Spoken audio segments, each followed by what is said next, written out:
Samajwadi party का सदस्यता लेने के तुरंत बाद जो है ये मेरा बेल खारिज किया जाता।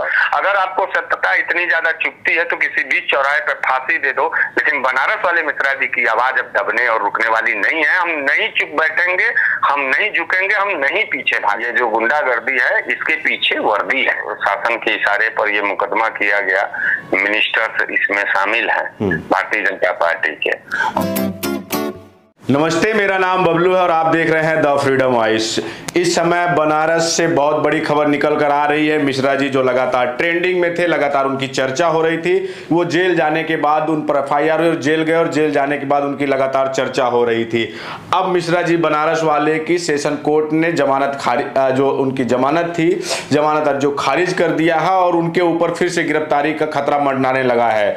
लगातार मिश्रा जी पर लोग जो आवाज उठा रहे थे, जो तमाम पार्टियों के लोग थे, उनकी गिरफ्तारी के बाद चाहे वो समाजवादी पार्टी हो, कांग्रेस के लोगों, सभी पार्टियों ने अपनी तरफ से आवाज उठाई और जेल से छूटने के बाद, बेल मिलने के बाद मिश्रा जी बनारस वाले सीधा समाजवादी पार्टी कार्यालय आए, लखनऊ अखिलेश यादव से मिले और उन्होंने समाजवादी पार्टी ज्वाइन कर ली। और समाजवादी पार्टी ज्वाइन करने के बाद उन्होंने कहा कि अब हम और मजबूती से विपक्ष की आवाज को उठाएंगे, जो दबे कुचले दलित, पिछड़े और पीडीए की जो आवाज है उसको हम बुलंद करने का काम करेंगे। और अखिलेश यादव जो विपक्ष के सबसे बड़े नेता हैं, समाजवादी पार्टी जो देश की तीसरी सबसे बड़ी पार्टी है, उसके सुर में सुर मिलाते हुए अब हम आवाज बनने की कोशिश करेंगे। ऐसी खबर आ रही है कि मिश्रा जी जो बनारस वाले हैं उनकी जमानत खारिज कर दी है और अब वो उनके ऊपर फिर से गिरफ्तारी का खतरा मंडरा रहा है। अब मिश्रा जी से हम बात करेंगे कि मिश्रा जी बनारस वाले से बात करने की कोशिश करेंगे कि क्या है मामले में सच्चाई, क्या जो ऐसी खबरें निकल कर आ रही हैं उसमें कितनी सत्यता है। तो मिश्रा जी हम बनारस वाले को एक बार देखते हैं, अगर उनका कॉल उठ जाता है, उनसे बात हो जाती है हमारी, तो हम कोशिश करेंगे उनसे बात करने की। बेल जा रही है, अगर मिश्रा जी का फोन उठ जाता है, उनसे संपर्क हो जाता है तो हम मिश्रा जी का फोन उठ गया है तो हम मिश्रा जी नमस्कार। जी नमस्ते। मिश्रा जी बनारस वाले बात कर रहे हैं ना? जी जी मैं बनारस वाले जी, मैं बबलू बात कर रहा हूँ द फ्रीडम वॉइस से। जी नमस्ते बबलू भैया, कैसे हैं? ठीक है, हम ठीक है, आप कैसे हैं? मैं भी ठीक हूँ, दमन का शिकार हो रहा हूँ। हाँ मिश्रा जी, एक खबर आपके बारे में निकल कर ये आ रही है कि जिस केस में आपको जमानत मिल गई थी और आप बाहर आ गए थे जेल में, क्या उसमें फिर से ऐसा हो रहा है कि माननीय कोर्ट ने आपकी जमानत खारिज कर दी है? जी, बनारस के जो सम्मानित अदालत है वो उन्होंने हमारे इस बिल को खारिज किया है और हमारे एडवोकेट साहब हैं गोपाल कृष्ण जी, तो उन्होंने पूरी मजबूती से एक लोकतांत्रिक तरीके से अपना पक्ष रखा अदालत में, लेकिन अदालत महोदय को शायद ये समझ में आया कि नहीं हमारा बेल खारिज करना चाहिए, तो उन्होंने हमारा बेल खारिज कर दिया है। अच्छा, ऐसा कुछ रीजन बताया गया है, कारण कि आपकी जिस बिल को माननीय कोर्ट ने अभी कुछ दिन पहले ही बेल दी जिस मामले में, और उसमें फिर से आपकी जो जमानत खारिज कर दी, उसका कुछ कारण लिखा होगा, रीजन? जी नहीं, इसमें एक्चुअली क्या है कि हमको जो जेल भेजा गया था वो 151 में 151 में जेल भेजा गया जी। और ये जो केस है वो वही रामभद्राचार्य जी के संबंध में जो टिप्पणी की गई थी, तो उसमें जो धारा इन्होंने लगाया था 299 और 67 IT एक्ट, तो उस तहत जो हमने एंटीसिपेटरी बेल यहाँ निचली अदालत में दाखिल किया था हमारे एडवोकेट ने जी। लेकिन कल बहस हुई और उस बहस में जो है हमारा बेल खारिज कर दिया गया है। तो धार्मिक भावना और महापुरुष को अपशब्द बोलने के प्रक्रिया का हवाला देते हुए और हमारा ये जो है जो सरकारी एडवोकेट थे उधर से उन्होंने ये कहा कि ये लगातार बोलते हैं और इनके बोलने से लोगों का धार्मिक भावना आहत होता है। तो हमारे एडवोकेट साहब ने कहा कि ये स्वतंत्र देश है और ये तो प्रारब्ध की बात मिश्रा जी ने कहा था, जिसको जो गरुड़ पुराण में लिखा हुआ है, जो शास्त्र संबंध है, तमाम शास्त्रों में लिखा गया है कि आदमी इस जन्म में, भगवान श्री कृष्ण ने कहा कि इस जन्म में जब भी आप जन्म लेंगे मानव जन्म में, तो आपको प्रारब्ध अपने पिछले कर्मों का भुगतना पड़ेगा। जबकि उस बयान में भी यही हमारे कहा गया था कि उस जन्म के कुछ इन्होंने कृत्य किए होंगे कि इस जन्म में वो अंधा पैदा हुए, इसलिए वो अंधराचार्य है। तो इससे उनकी भावनाएं आहत हुई हैं सरकार पक्ष के लोगों का, और मुझे इस मुकदमे में जो है यहाँ बेल हमारी खारिज कर दी। तो अब मिश्रा जी आपका क्या स्टैंड है, और आपके एडवोकेट साहब जो है उनका क्या स्टैंड है? क्या आप अगला स्टैंड क्या रहेगा आपका? अभी कोर्ट के लिए हम निकले हैं जी। और अभी हम कोर्ट जा रहे हैं, तो अपने एडवोकेट साहब से मिलेंगे और माननीय उच्च न्यायालय हाई कोर्ट में हम जाएंगे, हमारे एडवोकेट जी जाएंगे और हम फिर से अपना बेल दाखिल करेंगे उच्च न्यायालय में। तो अब तो आपके ऊपर क्या गिरफ्तारी का भी खतरा मंडरा रहा है? निश्चित रूप से अब ये तो पुलिस है और शासन के इशारे पर ये मुकदमा किया गया। मिनिस्टर्स इसमें शामिल हैं भारतीय जनता पार्टी के, और वो तब से और ज्यादा तिलमिलाए हुए हैं जब से मैं श्री अखिलेश यादव जी के साथ जाकर के समाजवादी पार्टी का सदस्यता लिया हूं। और समाजवादी पार्टी का सदस्यता लेने के तुरंत बाद जो है ये मेरा बेल खारिज किया जाता है, और प्रशासनिक दबाव तो है ही।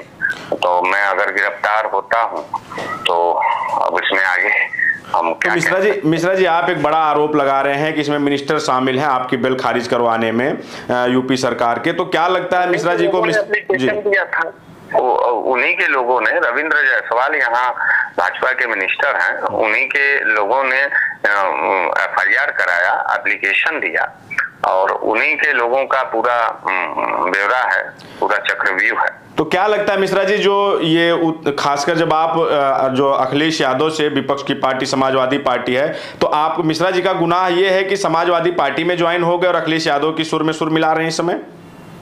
देखिए, ये काम तो हम पिछले 2 साल से कर रहे हैं और इस बात की खिसियाहट सत्ता पक्ष को सदैव से रही है, और वो अनर्गल आरोप लगा करके, झूठे आरोप लगा करके हमारा दमन और उत्पीड़न करके वो मुझे लगातार जेल में ठूसना चाहते हैं, जेल में डालना चाहते हैं कि ये बाहर रहेंगे तो ये लोकतांत्रिक तरीके से अपना विरोध करते रहेंगे।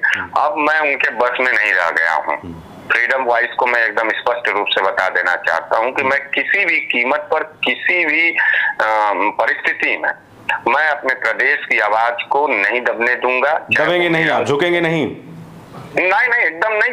ये कदापि हो ही नहीं सकता। मैं कह रहा हूं आप फ्रीडम वॉइस के चैनल के माध्यम से पूरे प्रदेश के शासन और प्रशासन को, अगर आपको सत्यता इतनी ज्यादा चुभती है तो किसी बीच चौराहे पर फांसी दे दो, लेकिन बनारस वाले मिश्रा जी की आवाज अब दबने और रुकने वाली नहीं है। हम नहीं चुप बैठेंगे, हम नहीं झुकेंगे, हम नहीं पीछे भागेंगे। यानी मिश्रा जी जेल जाने को फिर से तैयार हैं, मुकदमे लेने को तैयार है, लेकिन झुकने को तैयार नहीं है, वो अपनी आवाज को बुलंद करते रहेंगे? एकदम नहीं। पीडीए की जो लड़ाई है, पिछड़ा दलित अल्पसंख्यक के ऊपर जो हमले और जो अपमानित कार्य हो रहे हैं, उसके खिलाफ मैं था, हूं और रहूंगा सदैव। चाहे जेल जाना हो, चाहे फांसी लटक जाना हो, अब नहीं रुकेंगे, अब नहीं झुकेंगे। लेकिन मिश्रा जी, आप मिश्रा जी हैं, आप उच्च जाति से आते हैं, और ऐसा समाजवादी पार्टी या विपक्ष के लोगों का आरोप है कि इस सरकार में जो यादव और खासकर मुस्लिम टारगेट पे हैं।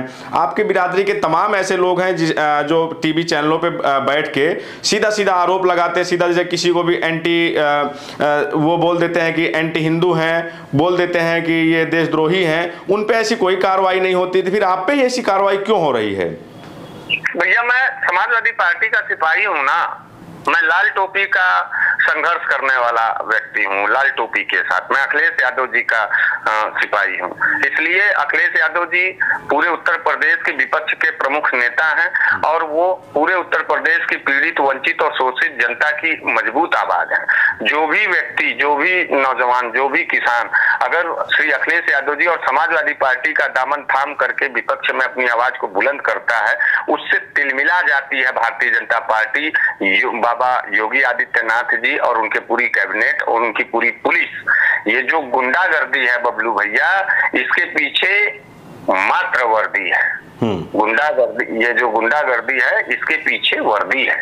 इस टैग लाइन को आप जरूर याद करिए। बराबर उत्पीड़न पुलिस प्रशासन के द्वारा कराया जा रहा है। सरकार, योगी सरकार ये सोच रही है कि आवाज दबा दिया जाए, जेल में भर दिया जाए। और तमाम पत्रकारों का पिछले 6 सालों में, जब से योगी आदित्यनाथ जी की सरकार है, प्रदेश में 650 से ऊपर स्वतंत्र पत्रकारों के ऊपर मुकदमे कर दिए गए, जेल भेजे गए, हमले किए गए। तमाम ब्राह्मण जाति के लोगों का भी, जो भी विपक्ष में ब्राह्मण जाति हो, यहाँ तक कि जो भी विपक्ष के राजपूत बिरादरी के यानी ठाकुर बिरादरी के नेता हैं, वो भी हिंदू नहीं है, उनको भी राष्ट्रद्रोही और देशद्रोही कहा जाता है। तो इस तरीके से हमारे सम्मानित नेताजी के ऊपर जिस तरीके से राजू दास ने टिप्पणी किया, जिस तरीके से रामभद्राचार्य जी ने कांसी राम जी और मुलायम सिंह जी के ऊपर जो नारा आपने सुना होगा, उनके मुंह से था, बताइए, ये जगत गुरु बनते हैं, ये सरकारी संत हैं, और इनका विरोध कर देना। हमारे आस्था के केंद्र हैं स्वर्गीय मुलायम सिंह यादव जी और कांसी राम जी। हम उनके विचारों और सिद्धांतों के ध्वजवाहक हैं। हम उनके झंडे को, उनके विचारों को लेकर संघर्ष करते हैं जनता के बीच में। वो और कोई भी व्यक्ति कह दे कि मरे मुलायम कांसी राम, जोर से बोलो जय श्री राम, तो क्या यह नफरत, क्या इस दमन का, इस नफरत का हम जवाब देने के उत्तराधिकारी नहीं है इस स्वतंत्र भारत में? तो क्या मिश्रा जी माफी चाहेंगे, आपको एक चीज बता दें कि हमारी आपकी जो बातचीत है वो कैमरे के सामने ऑन रिकॉर्ड हो रही है और कैमरे के सामने आपसे बात कर रहे हैं। और इसी क्या तो आप, हाँ, अगली बात मेरी ये थी कि जिस तरह से आप आरोप लगा रहे हैं, तो क्या इस बात को ये माने कि सिर्फ यहाँ पे दमन या जो है टारगेट सिर्फ यादव, मुसलमान या पीडीए नहीं है, वो हर व्यक्ति है जो सत्ता से सवाल पूछेगा, जो सरकार के आंख में आंख डालकर बात करने की कोशिश करेगा, उनकी कमियों को बताएगा, वो हर व्यक्ति टारगेट पर है इस समय सरकार के? निश्चित रूप से ये तो कोरिया बनाने के चक्कर में पड़ गए हैं। ये किम जोन की तरह जो है क्रूरता और तानाशाही का एकदम सैलाब ला दिए हैं उत्तर प्रदेश में। और विपक्ष में कोई भी व्यक्ति, किसी भी राजनीतिक दल का, जो विपक्ष का राजनीतिक दल है या सामाजिक संगठन है या अधिवक्ता है या समाज सेवी है, उसके सारे सवालों को दबाने के लिए गुंडागर्दी चरम पर है, एकदम क्रूरता के साथ। वो चाहते हैं कि इनका मुंह, इनका जुबान दबा करके इनका या तो जान ले लें या तो फिर जो है इनको जेलों में डाल दें। तो ये खतरा अब चरम पर पहुंच गया है। क्या मिश्रा जी क्या अखिलेश यादव जी से इस मामले पर आपकी बात हुई है? उन तक कोई मैसेज आपने पहुंचाया अभी तक? देखिए, हमारे आप लोगों के माध्यम से हमारी बात पूरे प्रदेश की सम्मानित जनता तक जा रही है। हमारे समाजवादी पार्टी के तमाम सम्मानित नेता के पास जा रही है। तो अभी तो फिलहाल हमारा माननीय अखिलेश यादव जी से तो बात नहीं हुई है, लेकिन मुझे पूर्ण उम्मीद है कि जो भी हमारे जिम्मेदार नेता गण हैं, वो निश्चित रूप से माननीय जी के संज्ञान में इस बात को डालेंगे और इस दमन और इस पीड़न का। अच्छा मिश्रा जी एक मामला आपने भी सुना होगा, आपके भी संज्ञान में आया होगा, योगी जी के गृह जनपद का है, गोरखपुर का, एक जो धर्मात्मा निषाद का मामला। उसने आत्महत्या की और उस आत्महत्या में उसने जो योगी सरकार में कैबिनेट मंत्री हैं जो संजय निषाद जी और उनके बेटे श्रवण निषाद, उनके बेटे प्रवीण निषाद, उन पर उसने सीधा सीधा आरोप लगाकर अपनी फेसबुक वॉल पर उनका नाम लिख के और उसने आत्महत्या कर ली। लेकिन जब एफआईआर हुई तो उसमें मिनिस्टर का नाम नहीं डाला गया, संजय निषाद का नाम निकाल दिया उनके बेटे को, और एक जयप्रकाश नाम का एक लड़का निषाद का, उसका नाम डाल दिया। तो क्या लगता है कि आपको इतने छोटे से मामले में आपकी बेल खारिज कर दी जा रही है और वहीं हत्या जैसे संगीन आरोप में एफआईआर तक नहीं हो रही है? देखिए, इस बात को हम कहने में जरा सा भी हिचक नहीं करेंगे कि समाजवादी पार्टी या विपक्ष के जो भी नेता हैं जो जनता की आवाज को उठाते हैं, उनकी क्रूरता के साथ जान लेने पे तुली हुई है भारतीय जनता पार्टी की सरकार, योगी की सरकार। दूसरी बात यह है कि जो भारतीय जनता पार्टी के, आप अभी संजय निषाद जी की बात कर रहे हैं, हम अगर पिछले दिनों में लेके चले आपको, तो भारतीय जनता पार्टी के सांसद थे बृजभूषण सिंह जी और योगी आदित्यनाथ जी के स्वजाति हैं, वो सांसद हैं, और उनके ऊपर देश के पहलवान बेटियों का यौन शोषण का आरोप लगा था। क्या हुआ उनके साथ? एक दिन की भी गिरफ्तारी नहीं हुई। उसके भी पीछे आप चलिए तो अजय मिश्रा टेनी का जो लड़का था, किसान आंदोलन में कई किसानों के छातियों पर अपना थार चढ़ा दिया, हाथ पैर टूटे किसानों के और कई लोग मर गए। उसमें कौन सी गिरफ्तारियां हुई? उससे भी पहले आप चलेंगे तो कुलदीप सिंह सेंगर, उससे भी पहले आप चलेंगे तो स्वामी चिन्मयानंद, ये सब लोग कैबिनेट मिनिस्टर और सांसद हैं भारतीय जनता पार्टी के। और इनको हमेशा सत्ता का लाभ मिलता है। योगी आदित्यनाथ जी भारतीय जनता पार्टी के आपराधिक किस्म के सभी नेताओं को बचा जाते हैं और शरीफ विपक्ष के शरीफ जनवादी ताकतों का वो अपने पैरों तले दमन करके वो अपने शासन सत्ता को बनाए रखना चाहते हैं। तो इस बात का पूरा खुलासा हो चुका है, आप लोगों के माध्यम से पूरी जनता जागरूक हो रही है। और हम यही चाह भी रहे थे कि किस तरीके से दमन करने की इनकी नीति है वो आम जनता तक जाए, उनके जेहन तक जाए, उनके नजरों तक जाए कि हमारा अपराध क्या है बबलू भैया। हमारा अपराध यही है कि इस प्रदेश की बहन बेटियों के आबरू के लिए हम लड़ जाते हैं। इस देश का, इस धरती का जो दूसरा भगवान है जिसे हम किसान कहते हैं, जो अन्नदाता है, उसके हिस्से की लड़ाई हम लड़ जाते हैं। इस देश में जो नौजवान है जो नशे की गिरफ्त में जा रहा है, बेरोजगारी में जो है आत्महत्या करने के लिए फांसी का फंदा चूम रहा है, उसके दर्द को देख करके हम तिलमिला जाते हैं और बोल देते हैं बस इसलिए हमको इतना उत्पीड़न और दमन कर रहा है। तो ये प्रदेश की जनता को तय करना होगा, सुनना होगा और समझना होगा कि किस तरीके से इनकी भोली भाली बातों के पीछे कितनी क्रूरता है, किस तरीके से इनकी धार्मिकवादी विचारधारा के पीछे कितना बड़ा दंगावादी विचारधारा है। इस बात का परिचय देने के लिए हम लोग इस आंदोलन में, इस मुहिम में अपना आहुति देने के लिए हम लोग तैयार हैं। और आखिरी सवाल हमारा होगा जी, आखिरी सवाल आपसे ले लेते हैं, ये हमारा आखिरी सवाल है कि आप आरोप लगा रहे हैं कि ब्राह्मणों पर अत्याचार हो रहा है, ब्राह्मणों का दमन हो रहा है।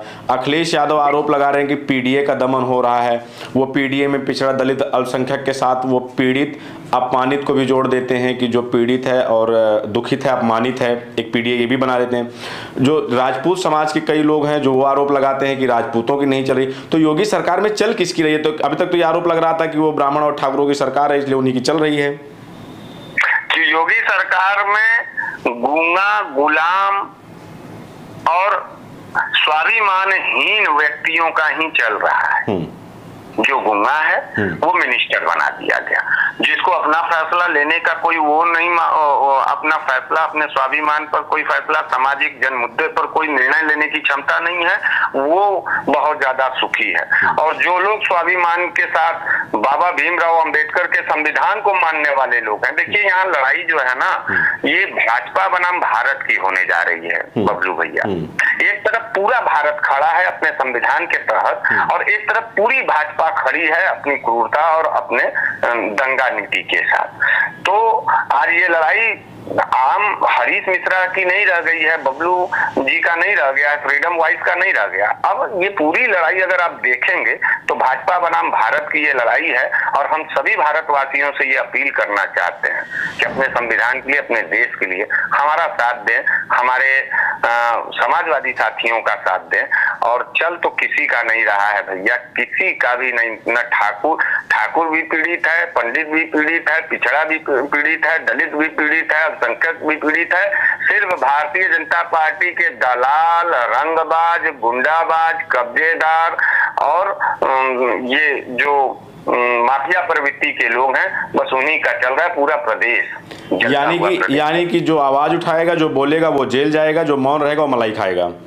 जी निश्चित रूप से ये सत्य बात है। चलिए, बहुत धन्यवाद आपका, आपने हमसे बात की और आप हमसे जुड़े, बहुत धन्यवाद आपका। बहुत बहुत धन्यवाद बबलू भैया, नमस्ते। तो ये मिश्रा जी थे बनारस वाले, हरीश मिश्रा, इनसे हम बात कर रहे थे। इनका साफ साफ कहना है कि जो इनकी बेल है रामभद्राचार्य के मामले में जो इन पर आरोप लगा था, एलिगेशन लगा था कि इन्होंने अपशब्द कहे हैं जिससे धार्मिक भावनाएं आहत हो सकती हैं, एक समाज की भावनाएं आहत हो सकती हैं। इस मामले में इनकी बेल को खारिज कर दिया गया है और अब ये इनका कहना है कि हम उच्च अदालत का रुख करेंगे, हाईकोर्ट जाएंगे। बहरहाल आपकी क्या प्रतिक्रिया हमें जरूर बताइएगा, बने रहें हमारे साथ और हमारी मिश्रा जी के इस केस पर लगातार नजर बनी रहेगी। जो भी और अगली जो अपडेट होगी वो हम आप तक जरूर पहुंचाएंगे। हमारे कैमरे के पीछे हमारे सहयोगी कैमरामैन अभिषेक सिंह के साथ बबलू, लखनऊ।